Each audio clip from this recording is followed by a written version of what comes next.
Jésus, il est ressuscité. Et vendredi saint, Jésus il sera condamné sur la croix. Et dimanche de Pâques, dimanche ce sera Pâques, il reprendra sa vie. Pour moi, la résurrection, c'est quand Jésus est vivant et on est aussi dans la joie. Moi, la résurrection, c'est le passage de la mort à la vie. C'est renaître avec le Christ à une vie nouvelle. C'est se défaire de tout ce qui nous encombre, toutes nos petites morts, pour renaître avec lui vers un monde plus beau, rempli d'espérance. Alléluia. La résurrection, c'est quoi? Aux femmes qui viennent à la sépulture de Jésus, l'ange dit « Vous cherchez le crucifié. Il n'est pas ici. Dites à ses disciples, il vous précède en Galilée. » Autrement dit, il vous attend pour poursuivre avec vous l'instauration du royaume de Dieu. Il est vivant, agissant autrement, agissant depuis son éternité. Allez-y, il compte sur vous pour continuer sa tâche messianique. Après la mort de Jésus, 3 femmes viennent au tombeau. Une des femmes dit à les femmes, est-ce que quelqu'un veut rouler la pierre qui est à l'entrée? Et là, quand il voit, ils sont surpris. Ils sont surprises. Et là, il y a un ange qui apparaît. L'ange leur dit, n'ayez pas peur.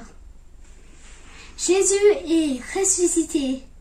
Allez le dire à ses apôtres, la bonne nouvelle.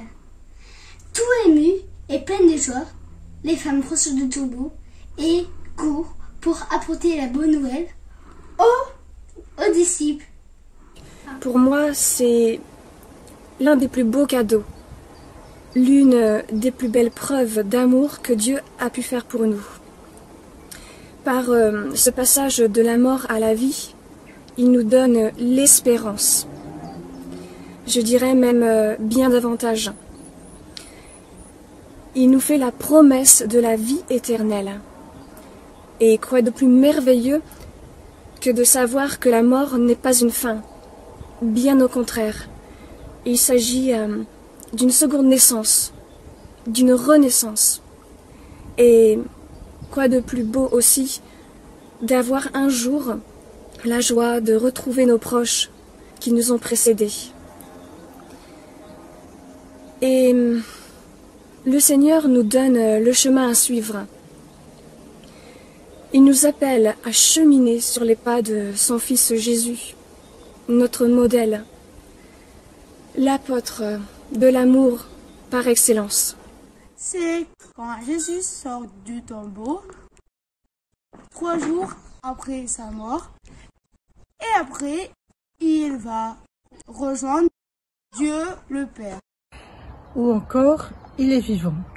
Cela veut dire aussi que l'on est rassemblés en son nom. Il est au milieu de nous. Je pense aux pèlerins d'Emmaüs. Notre cœur aussi est brûlant parfois quand nous nous réunissons entre couples chrétiens pour progresser. Nous ne sommes pas rassemblés par un mort, mais par quelqu'un qui nous relie maintenant. Et j'ai à cœur de dire que nos expériences de vie personnelle, empreintes de frustration, de tristesse, mais aussi de dures épreuves, sont jalonnées de ces petites morts. Mais si nous ouvrons notre cœur à Jésus, si nous l'écoutons et si nous nous laissons agir par lui, eh bien toutes ces petites morts nous conduisent à de petites et même de grandes résurrections. Et ce qui est merveilleux, c'est que ça nous donne un avant-goût du bonheur de la vie éternelle. La résurrection, pour moi, personnellement, évoque l'amour de Dieu, vainqueur de la mort. Et je crois qu'en disant cela, je me fonde aussi sur la foi de l'Église, la foi reçue au baptême, qui nous apprend et nous donne justement de croire que le Christ a donné sa vie pour nous sauver. Dans cette résurrection est annoncé déjà pour nous ce qui va advenir. Si nous croyons au Christ, nous serons nous-mêmes ressuscités. Le baptême nous donne ce gage. Pour moi, la résurrection de Jésus, c'est un signe de Dieu qui nous montre que la mort, c'est un passage qui nous mène à une deuxième vie auprès de lui. La résurrection, c'est aussi, par exemple, quand on va se faire confesser, on renaît dans la joie, dans la vérité, on est plus proche de Dieu.